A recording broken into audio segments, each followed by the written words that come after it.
Breaking news. Hyderabad అమీర్పేటలో ఇటీవల అగ్ని ప్రమాదానికి గురైన భవనం పరిస్థితి మరింత ఆందోళనకరంగా మారింది. మంటల్లో కాలిపోయి ఇప్పటికే బలహీనపడిన భవనం నిన్నటి భారీ వర్షానికి మరింత దెబ్బతింది. వర్షపు నీరు గోడలు, స్లాబ్లు, పిల్లర్లలోకి చేరడంతో భవనం పూర్తిగా నానిపోయింది. దీంతో భవన స్థిరత్వంపై అనుమానాలు వ్యక్తమవుతున్నాయి. గోడలపై పగుళ్లు మరింత స్పష్టంగా కనిపిస్తున్నాయి. దీంతో ఇప్పుడు భవనం ఎప్పుడు కూలిపోతుందనే స్థానికులు, వ్యాపారులు భయాందోళన వ్యక్తం చేస్తున్నారు.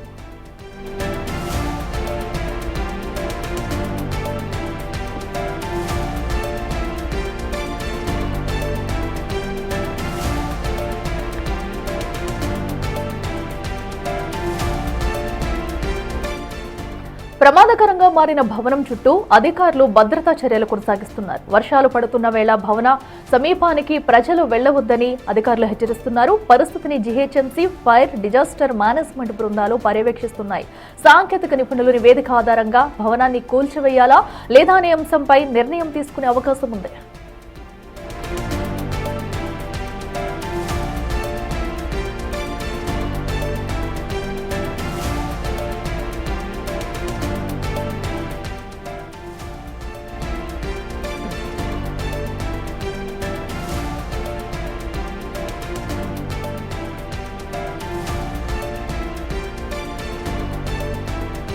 ఇటుక అగ్ని ప్రమాదం అనంతరం కూడా కేఎస్ఆర్ షాపింగ్ మాల్ భవన పరిస్థితి అయితే మరింత దారుణంగా తయారైంది. ప్రస్తుతం పడుతున్న వర్షానికి భవనం ఇటు పడిపోయే విధంగా కూడా ప్రస్తుతం భవన పరిస్థితి ఉందని చెప్పాలి. ఇక మరింత సమాచారం మా ప్రతినిధి సుజాత లైవ్ లో అందిస్తారు.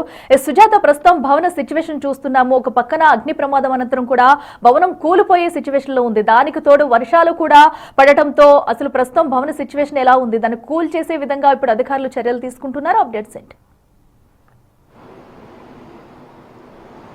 అఖిల, నిన్న సాయంత్రం కురిసినటువంటి అకాల వర్షానికి అమీర్పేట్లోని ఇటీవల అగ్ని ప్రమాదానికి గురైనటువంటి భవన పరిస్థితి కొంత ఆందోళన కలిగించేటువంటి విధంగా ఉందనే చెప్పుకోవచ్చు. ఎందుకంటే ఆ రోజు జరిగినటువంటి అగ్ని ప్రమాదానికి ఈ షాపింగ్ మాల్ పూర్తిగా కాలిపోయింది. ఒక్కసారి సెకండ్, థర్డ్ ఫ్లోర్ చూస్తే కంప్లీట్గా అక్కడ పిల్లర్స్ డ్యామేజ్ అయిపోయాయి. ఆ వాల్ కూడా మొత్తం కూలిపోయింది. అయితే ఇప్పుడు వర్షాకాలం కావడంతో ఆ వర్షాలకి బిల్డింగ్ పరిస్థితి ఏ విధంగా ఉంటుంది? 2-3 రోజులు కంటిన్యూ వర్షాలు పడితే పూర్తిగా నానిపోయేటువంటి అవకాశం ఉంటుంది. రాత్రి కురిసినటువంటి వర్షానికి ఇప్పుడే స్లాబ్స్, పిల్లర్స్ పూర్తిగా నానిపోయాయి. ఇప్పటికే జేఎన్టీయూ ఇచ్చేటువంటి నివేదిక ఆధారంగా బిల్డింగ్ని ఉంచాలా, కూల్చివేయాలా అన్నటువంటి నిర్ణయం తీసుకునేటువంటి అవకాశం ఉంటుంది.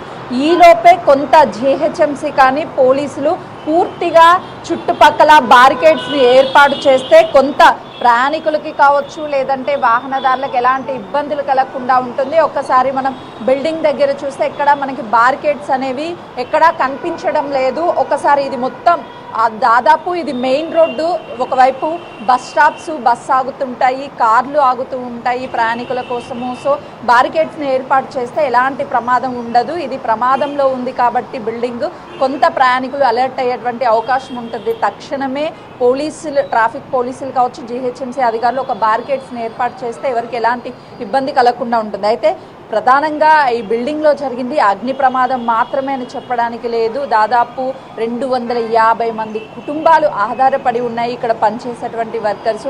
ఇకపోతే కింద ఉన్నటువంటి కల్పన ట్రావెల్స్ కావచ్చు, లేకపోతే మొబైల్ షాప్కి సంబంధించి రీసెంట్గానే మొబైల్ షాప్ అతను తనకి మ్యారేజ్ ఫిక్స్ అయ్యింది. సో ఏదో ఒక షాప్ పెట్టుకోవాలి అనే ఉద్దేశంతో షాప్ పెట్టుకున్నాడు. కానీ పెట్టినటువంటి కొన్ని రోజుల్లోనే ఈ అగ్ని ప్రమాదం చోటు చేసుకోవడంతో దిక్కుతోచినటువంటి స్థితిలో ఉన్నారు. ఇక కింద షెల్టర్స్కి వచ్చేసరికి చాలామంది ఆవేదన వ్యక్తం చేస్తున్నారు. తమ జీవితాల ఏంటి ఇంత ఇన్వెస్ట్మెంట్ పెట్టి షాప్స్ని పెట్టాము, కానీ ఈ రోజున ఆ షాప్స్ కంప్లీట్గా అగ్ని ప్రమాదంలో పూర్తిగా కాలిపోయాయి. ఇక మేము ఏ విధంగా ఈ రన్ చేయాలి, ఇక ఎక్కడ మాకు రెంట్స్కి ఇస్తారు అని చెప్పేసి కొంత ఆందోళనకి గురి అవుతున్నటువంటి పరిస్థితి ఉందనే చెప్పుకోవచ్చు.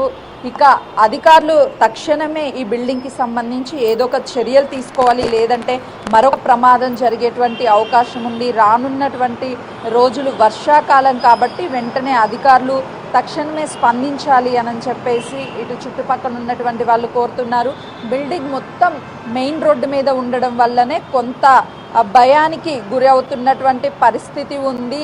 చుట్టుపక్కల మెయిన్ రోడ్డు ఉండడము, చుట్టుపక్కల హాస్టల్స్ అవన్నీ ఉన్నాయి కాబట్టి సో తక్షణము అధికారులు నిర్ణయాలు తీసుకుంటే ఎలాంటి ఇబ్బందులు ఉండవు అని చెప్తున్నారు. చుట్టుపక్కల మొత్తం ఇదే పరిస్థితి ఉంది. ఎక్కడ చూసినా ఈ బిల్డింగ్ ఎటువైపుకి కూలిపోతుందో ఏమో. త్వరితగతిన జెయింట్ టీం వచ్చి ఒక నివేదికను ఇస్తే బిల్డింగ్ పరిస్థితి ఏ విధంగా ఉంది, నిజంగానే కూలిపోయేటటువంటి దశలో ఉందా, లేదంటే యథావిధిగా బిల్డింగ్ మళ్ళీ రెన్యువేషన్ చేయించుకొని షాప్స్ రన్ చేసుకోవచ్చా అనే దాని మీద ఒక క్లారిటీ వచ్చేటువంటి అవకాశం ఉంటుంది. అయితే క్లోజ్ టీమ్ పైకి వెళ్ళడానికి కూడా బిల్డింగ్ కొంత డ్యామేజ్ అయి ఉండడము, కొంత బిల్డింగ్ కూలిపోయేటటువంటి పరిస్థితులు ఉన్నాయి కాబట్టి సో ఎవరు డేర్ చేయలేకపోతున్నారు. డైరెక్ట్గా పైకి వెళ్ళాలి అంటే కొంత రిస్కే కాబట్టి ఎవరు పైకి వెళ్ళనటువంటి పరిస్థితి ఉంది. కానీ కొంత ప్రత్యేక బృందము జేఎన్టీకి సంబంధించి ఒక నివేదికని తయారు చేయడానికి ఈ క్లూస్ టీమ్స్ కావచ్చు, కొంత ఎవిడెన్స్ని కలెక్ట్ చేయడానికి మాత్రము ఒక క్రెయిన్ సహాయంతో ఒక ఎక్విప్మెంట్ తీసుకొని పైకి వెళ్ళి అక్కడ ఉన్నటువంటి క్లూజ్ని కలెక్ట్ చేసేటువంటి అవకాశం ఉంటుంది. అసలు ప్రమాదానికి గల కారణాలు ఏంటి అనేది ఇప్పటికే ఒక కమిటీని ఏర్పాటు చేశారు. ఆ కమిటీ ద్వారా ప్రమాదానికి గల కారణాలు ఏంటి, ఎందుకు ప్రమాదం జరిగింది, ఎవరి నిర్లక్ష్యం వహించారు అనే దాని మీద కూడా ఒక నివేదిక వచ్చిన తర్వాత మాత్రమే క్లారిటీ వచ్చేటువంటి అవకాశం కనిపిస్తుంది. Akhila. Right Sujatha, thank you.